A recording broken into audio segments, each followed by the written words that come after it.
అందరికీ నమస్కారం అండి. వెల్కమ్ బ్యాక్ టు సరళాస్ నాతో నేను.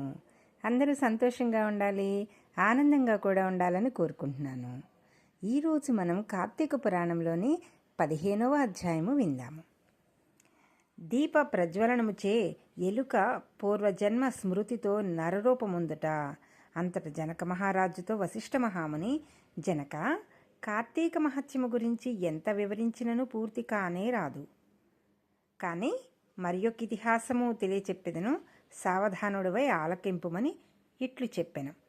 ఈ మాసమున హరినామ సంకీర్తనలు వినుట, చేయుట, శివకేశవుల వద్ద దీపారాధనము చేయుట, పురాణమును చదువుట లేక వినుట, సాయంత్రము దేవతా దర్శనము చేయలేని వారు కాలసూత్రమనడి నరకము నుండి కొట్టుమిట్టాడుదురు. కార్తీక శుద్ధ ద్వాదశి దినమున మనసారా శ్రీహరిని పూజించిన వారికి అక్షయ పుణ్యము కలుగును. శ్రీమన్నారాయణుని గంధ పుష్పాక్షతలతో పూజించి ధూపదీప నైవేద్యములు ఇచ్చిన ఎడల విశేష ఫలము పొందగలరు.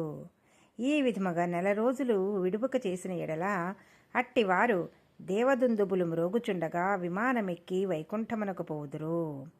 4 రోజులు చేయలేని వారు కార్తీక శుద్ధ త్రయోదశి, చతుర్దశి, పౌర్ణమి రోజులందైనా నిష్ఠతో పూజలు చేసి ఆవునేతితో దీపమునుంచవలెను. ఈ కార్తీకములో ఆవు పాలు పితికినంతసేపు మాత్రము దీపముంచిన ఎడల మరుజన్మలో బ్రాహ్మణుడుగా జన్మించును. ఇతరులు ఉంచిన దీపము ఎగద్రోసి వృద్ధి చేసిన ఎడలను లేక ఆరిపోయిన దీపమును వెలిగించినను అట్టి వారల సమస్త పాపములు హరించును. అందులకు ఒక కథ కలదు, వినుమని వశిష్ఠుల వారు ఇట్లు చెప్పుచున్నారు. సరస్వతీ నదీ తీరమున శిథిలమైన దేవాలయం ఒకటి కలదు. కర్మనిష్ఠుడనే దయార్థ హృదయుడకు ఒక యోగి పుంగువుడు ఆ దేవాలయం వద్దకు వచ్చి కార్తీక మాసమంతయూ అచటనే గడిపి పురాణ పఠనము చేయు తలంపురాగా ఆ పాడుబడియున్న దేవాలయమును శుభ్రముగా ఊడ్చి నీళ్లతో కడిగి బొట్టు పెట్టి ప్రక్క గ్రామమునకు వెళ్ళి ప్రమిదలు తెచ్చి దూదితో వత్తులు చేసి 12 దీపములుంచి స్వామిని పూజించుచు నిష్ఠతో పురాణము చదువుచుండెను. ఈ విధముగా కార్తీక మాస ప్రారంభము నుండి చేయుచుండెను. ఒక రోజున ఒక మూషికము ఆ దేవాలయంలో ప్రవేశించి నలుమూలలు వెదికి తినడానికి ఏమీ దొరకనందున అక్కడ ఆరిపోయి ఉన్న ఒత్తిని తినవలసినదేనని అనుకుని నోట కరుచుకొని ప్రక్కనున్న దీపం వద్దకు వెళ్ళెను. నోట కరిచియున్న వత్తి చివరకు అగ్ని అంటుకుని ఆరిపోయిన వత్తి కూడా వెలిగి వెలుతురు వచ్చెను. అది కార్తీక మాసమగుట వలనను శివాలయములో ఆరిపోయిన వత్తి ఈ ఎలుక వల్ల వెలుగుటచే దాని పాపములు హరించుకుపోయి పుణ్యములు కలిగినందున వెంటనే దాని రూపము మారి మానవ రూపములో నిలబడెను.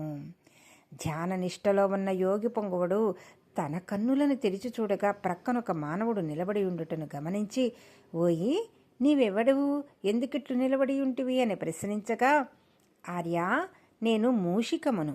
రాత్రి నేను ఆహారమును వెతుక్కుంటూ ఈ దేవాలయమునకి ప్రవేశించి ఇక్కడ కూడా ఏమీ దొరకనందున నెయ్యి వాసనలతో నుండి ఆరిపోయిన వత్తిని తినవలనని దానిని నోట కరిచి ప్రక్కనున్న దీపం చెంత నిలబడి ఉండగా నా అదృష్టము కొలది ఆ వత్తి వెలుగుటచే నా పాపములు పోయినందున కాబోలు వెంటనే పూర్వజన్మమెత్తి తిని.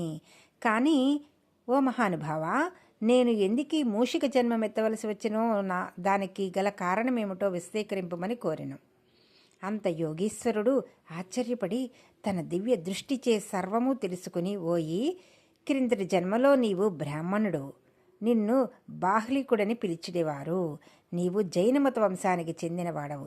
నీ కుటుంబాన్ని పోషించుటకు వ్యవసాయం చేస్తూ ధనాశాపరుడై దేవపూజలు నిత్యకర్మలు మరిచి నీచుల సహవాసం వలన నిషిద్ధాన్నము తినుచు మంచివారులను యోగ్యులను నిందించుచు పరుల చెంత స్వార్థచింత కలవాడై ఆడపిల్లలను అమ్ము వృత్తి చేస్తూ దానివల్ల సంపాదించిన ధనాన్ని కూడబెట్టుచు సమస్త తినుబండారములను కడు చౌకగా కొని తిరిగి వాటిని ఎక్కువ ధరకు అమ్మి ఆటుల సంపాదించిన ధనము నీవు అనుభవించక ఇతరులకు ఇవ్వక ఆ ధనము భూస్థాపితం చేసి పిసినారివై జీవించినావు. మరణించిన తరువాత ఎలుక జన్మమెత్తి వెనుకటి జన్మ పాపం అనుభవించుచుంటివి. నేడు భగవంతుని దగ్గర ఆరిపోయిన దీపాన్ని వెలిగించినందున పుణ్యాత్ముడు వైతివి. దాని వలననే నీకు తిరిగి పూర్వజన్మ ప్రాప్తించినది. కాన నీవు నీ గ్రామమునకు పోయి నీ పెరటి ఎందు పాతిపెట్టిన ధనమును త్రవ్వి ఆ ధనముతో దాన ధర్మాలు చేసి భగవంతుని ప్రార్థించుకుని మోక్షమందుమని అతనికి నీతులు చెప్పి పంపించును. ఇట్లు స్కాంద పురాణాంతర్గత వశిష్ట ప్రోక్త కార్తీక మహత్య మందలి పంచదశాధ్యాయం సమాప్తం. శ్రీమన్నారాయణ శ్రీమన్నారాయణ శ్రీమన్నారాయణ నారాయణ నారాయణ. ఓం నమః శివాయ. ఓం నమః శివాయ.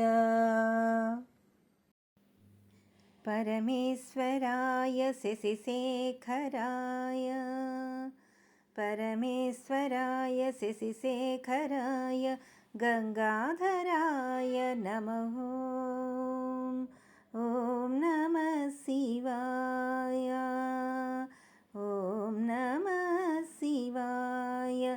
నమః. ఓం నమః శివాయ.